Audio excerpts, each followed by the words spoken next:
We only had a 2-day supply of masks, but we were being told, and very wisely, that staff needed to be protected from potential infection with COVID by wearing those masks.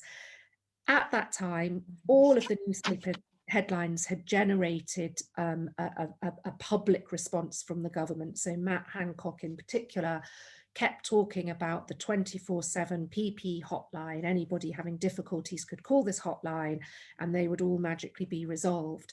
But the week in which we were facing this crisis of not having the masks we need, and these were not in any sense high-tech masks, these were basic fluid resistant paper masks, nothing more fancy than that.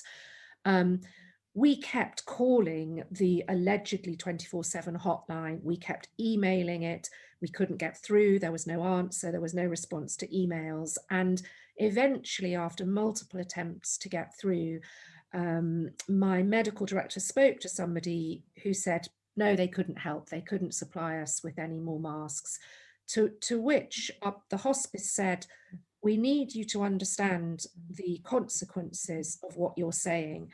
If we cannot get any more masks, we will have to close our inpatient hospice tomorrow. We will have to send away our inpatients who have life-threatening illnesses. Some of them are dying of illnesses such as cancer. We would literally have to send them away to our local A&E department, which itself was overwhelmed with COVID, simply because you can't give us any paper masks. And even having been told that, the response from the hotline was, we can't help you. Here's a number in the Department of Health, try phoning that.